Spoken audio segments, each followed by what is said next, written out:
Thank you very much, dear viewers out there, for tuning into my channel once again. This is Great Insight with A.A. Isaac. All right. Okay.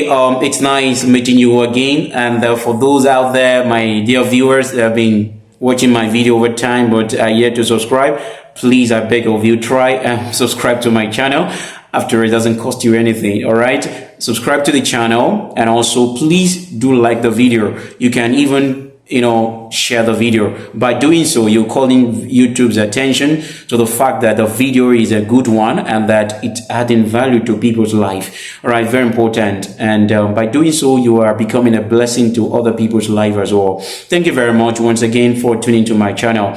All right, into this video, I want to continue in the series, my series. In the previous video, I talked about the place of emotional maturity, and talking about the place of emotional maturity, I made mention of the fact that emotion and an attitude are two major factors that determine the quality of a person's life. All right, a person's personality can be determined by the person's constant attitude and emotional state of being. All right, so we want to know the kind of person you are. All right, just take note of your emotions and then take note of your attitude, because attitude is everything.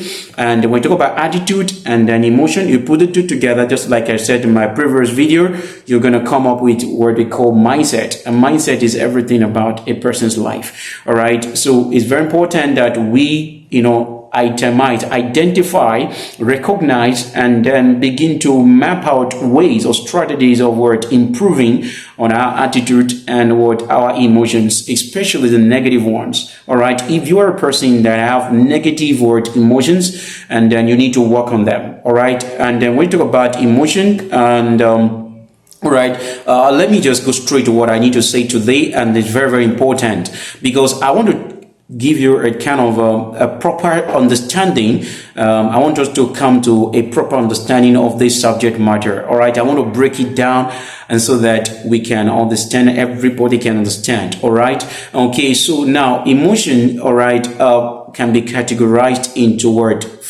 5 categories. All right, it's so broad. It's just such a broad subject matter, but it can be categorized into 5. All right, so when you talk about emotion, 5 of them, tells, give you a kind of a definition, or a kind of it summarize all the other emotions, these 5 emotions. And the first being enjoyment. All right, the state of enjoyment. All right, and the second is fear, the state of fear, of being fearful. All right, and the third is sadness, sad, the state of being sad. All right, and the other one is hunger. That is number 4. So people are always hungry, the state of anger.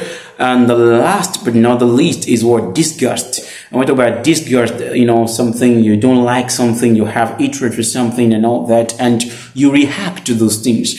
All right, so very important. So these are the category of the summary of all emotions. All right, let's break them down a little. Okay, let's go further. All right, when you talk about enjoyment, all right, when you talk about enjoyment is a person's state of happiness. A person's state of happiness, a state of excitement, a state of joyfulness, a person's state of contentment, a person's state of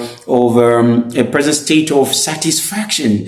All right. So, my brother, my sister out there, my dear viewer, we can go on and on and on. But the question is, what are the things that give you excitement? What are those things that make you happy?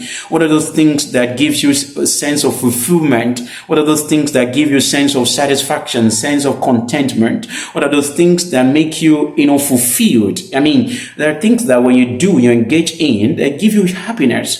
But the question, once again, are those things negative or positive? All right. If they are negative things, then you have to work on them. You have to replace them with positive ones. For instance, if a person's state of enjoyment or happiness is determined by taking alcohol or by engaging in immoral act, like sexual act and all that. Maybe something that gives you joy, that makes you happy, and they're negative, and those things can damage you. It can even affect you, health-wise, and can even ruin your relationship or marriage. Then you need to work on those things. You need to replace them with positive ones. But if they are positive ones, and you need to work on them, all right, improve on them, all right. At the end of it all, you discover that you become a better version of yourself. It takes time and it takes effort, but it's all a matter of discipline and determination. You can be a better version of yourself, and your relationship can be better and brighter and greater.